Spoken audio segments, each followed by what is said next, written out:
keeping me safe and sound. And when I fall, you tied a rope to me. You're blessing me every day. I was down with an illusion, like a sparrow with broken wings. But now I shine with your reflection on me. I'm getting back up on my feet. That you showed up was written in the palm. You are a statement, explode like a bomb. I get to push myself to victory. You make me winner. You cut me loose and set me free. You make me win in every way. You showed me how to spread my wings. Yes. Hello. I was just shuffling the cards. Let me put that up there. I was going to pull us a card. I am a little late today, but I had some stuff to do. And this morning kind of got away from me because it turned out that my grandson had swimming lessons. And then it turned out that it worked out that we could go and get a test done in order for me to go into the rec center to watch him swim. And he was so happy and I was so happy. So it was a lovely morning. And whereas I would have been here getting myself ready for our coffee chat, I was watching my grandson swim and I loved it. So I just pulled us a card and it said, I let the universe catch up with my dreams. That's kind of cool. From Gabby's deck. Welcome, welcome. My name is Julie Townsend. I am the owner of Quantum Connections Incorporated, where I love to help people get their mind out of mediocrity. This has been something that I've been really thinking about. What do you do, Julie? And I had someone say to me, you know what? I love talking to you because you get my head, you snap my brain out of mediocrity. And I'm like, that's it. That's what I do. I help people think. I help people kind of raise their game, step out of mediocrity. Who wants to be mediocre, right? There's lots of people that can take that. I don't want to be. So with that, I like to just share, teach, and become people's friends so that we can, just help each other grow through this lovely world we're living in. And think through the mindset of the good. Think the best, do the best with it. So on that note, I thought, geez, what am I going to talk about today? Because I really wasn't prepared. And sometimes those are the best because I was like, you know what? I'm just going to think of 5 things that really snapped to my attention that over this journey of personal development for myself, what have my mentors been teaching me? What has really jumped out at me. So I'll be quick with them. I don't plan on taking a lot of your time because I'm already late. But first and foremost, if you don't have a mentor, I really urge you to get one. Because if you don't have a mentor, like, how are you growing? Some people say, well, I'm self-disciplined, I mentor myself. Well, but then you're only as good as yourself. Does that make sense? Like, I surround myself literally with, I think, some of the best people ever. Have I met some of these people? No, that doesn't matter. But they are my mentors. I study them. I read what they put out. I follow their lessons. I follow their guidance because they either have what I want, they act like I want to become, or they just have ethics and morals that I want to bring into my life. So that's what the importance is of having a mentor, is that they're going to lift you up to become more of you and bring more of your A game to the surface. So anyway, number 1 thing of 5 that I thought I've taken away from my mentors is, and I say it all the time, stay in your own lane. Okay.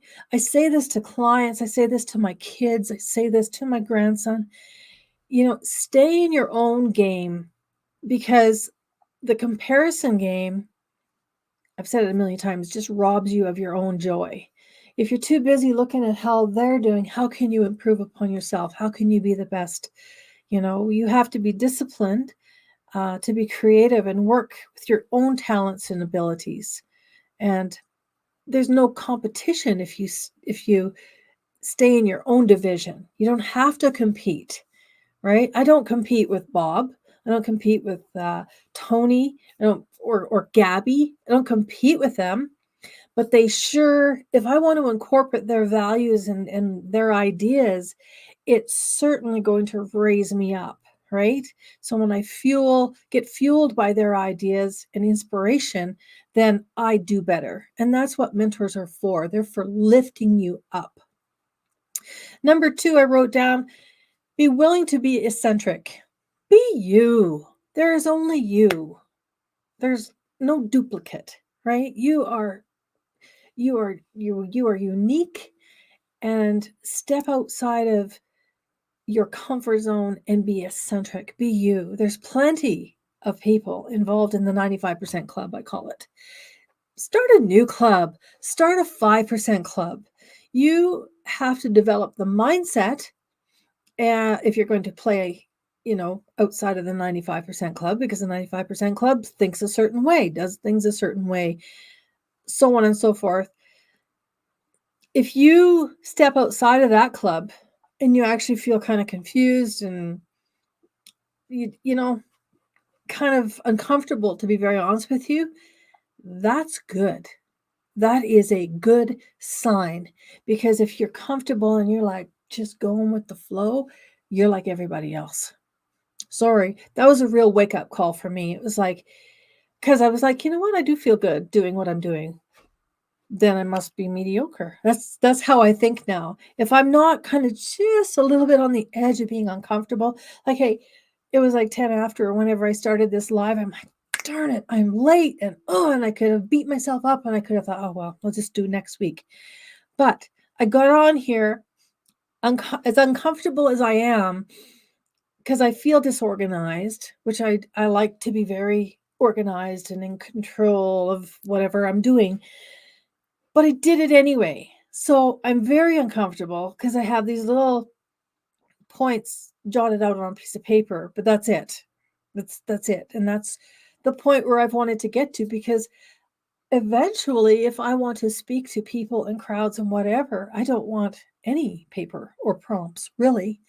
Maybe a little bit of prompt to keep me in the timeline of whatever's given to me, but I want to speak from spirit. I don't want to speak from script.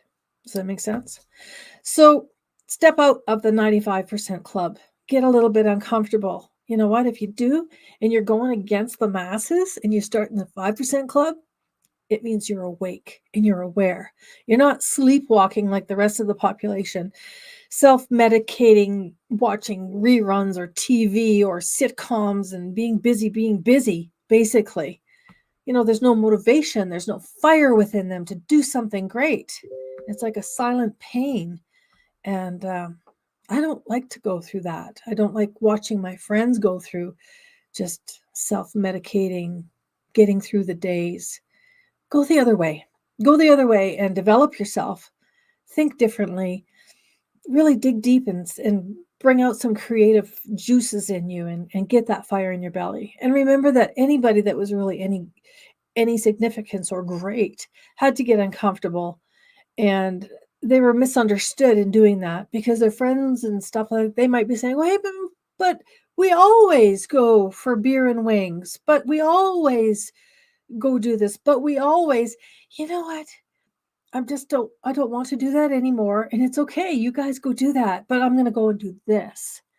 It takes a lot of guts, and it gets you uncomfortable, because you might be stuck with your own mind thinking, geez, I really would like to be with my friends. But if you want to be with them, then you will get what they got. You will be what they are. You will have what, you will be in that level of mediocrity. You really will.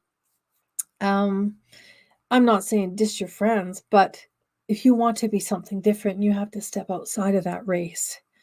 Rule number 1, run your own race, right? Number 3, I wrote down, stand for world class. Why I wrote this is because I find it easy to do to rise above the masses, to stand for a higher level of professionalism in whatever you do. Whatever you do. It's easy to stand out of the crowd nowadays because there's such a sense of entitlement, I guess you'd say, and disrespect for fellow people. And as you, like, think of it, you approach a counter to pay for something, and the clerk's busy on her phone, or she's talking and gossiping about the last weekend, who she went out with and they went out with and what they did, and they're like, oh, and they notice you. Oh, you want to pay. Oh, okay. And it's almost, sometimes I've had clerks like this, that you're inconveniencing them. Wow. Okay. People are satisfied doing a job and just saying, ah, it's good enough. I put in my 9 to 5, got my paycheck. Don't be like that. Don't be like that at all. Whatever you do, if you have a job, be darn grateful and respectful you have a job, and do your best until perhaps you get another job or do something that you want to do. But whatever you do, really do it well. It's easy to rise above mediocrity and stand out as a world-class teacher or police officer, or tradesman, pastor, salesperson, service personnel. You know what? For the most part, if you just smile at somebody and genuinely care about a customer, you're going to rise above the rest. Show your customer when you're at work that that's time that you're there to serve them. Whoa, what a concept that would be. Don't be respectful and disrespectful in any way. My mentor, one of my mentors, he was at a park last summer, and I never thought of this because it would have bothered me so much, but it bothered him. He goes to the park to decompress and get away from the noise and the lights and the sounds and the cameras and all that, right? He goes to the park because he lives in a very, very busy city, to be quiet, just to enjoy the peace and listen to the birds. And he said there was 3 people that walked by him on the walking paths, talking on their phone, and the person that's on their phone is talking, and they're talking and having a great conversation on their phone, and it's on speaker. And he just was so put off by that. He was so put off by that. He was like, do you not have the respect for your fellow human being? Perhaps they're there for the quiet, right? And then he further went on to say, he said, I guess I was just picking apart people that day, but I came home, he was in the airport, and I've even seen this when I would travel, is that you see, like, the younger people, and I'm not picking on younger people at all, because we're not all like another person, but these particular younger people, and boy, their hair was certainly colorful and quite the haircuts. And I know I'm really starting to sound judgy, but they were different. They were different, and they were eccentric, but they were a little bit disrespectful too, because they were laying on their backpack on the chairs, taking up like 3-4 chairs for each of them, because they were on opposite sides. And then just over there by the window, there was elderly people standing up. You want to get under my craw quick. Disrespect your elders. Don't do that. And it would have taken nothing, and it would have been such a beautiful human gesture to literally ask them, would you like to sit? How hard would that have been? Anyways, be a world-class person. Whatever it is you do, look at other people and ask, what would they like? Is there something I can do for them? Be a server. Be a server. Number 4, I put get damn good at whatever you do. I have many of my mentors say, be the master of your game. Whatever it is that you do it really well. Don't just slide by. Too many people are just sliding by. Do your best. Go the extra mile. He talked about ordering a tea on a plane, and they took the time to de-seed the lemon wedges. He thought that was, that's going the extra mile. Simple, but that's what they did. I got to travel first class on my last trip to Mexico when I came home. And the steward asked me, am I left-handed or right-handed? And I said, I'm right-handed. I thought, oh, that was kind of an odd question. But then soon after, he brought me my coffee and he turned the cup just so I could have picked it up with my right hand. That is world-class service, okay? World-class. Think like that. Think of the other person and you will stand out. Number 5, I wrote down such a simple one, but boy, it seems so hard nowadays. Be kind. So many of my elderly mentors remind, and I don't know if it's just because they have that many more years to reflect on their life and see where kindness prevailed and being not kind didn't, but be kind. I get this advice a lot from my older mentors, the ones that have had the time to slow down a little bit and reflect. So wouldn't it be nice if when we get the time, if we're granted the grace to grow old and reflect back on our lives, let's be happy if we were people that were kind to our fellow man. So that's all I want to share with you today. I want to sum it up by saying thank you for hanging in there and being there for me when I was a little bit late. I really do appreciate having coffee talks with you. And I will see you next week. Thank you, Chris from Lagos, Nigeria. Haven't seen you for a while. Thanks for joining me. Talk to you later.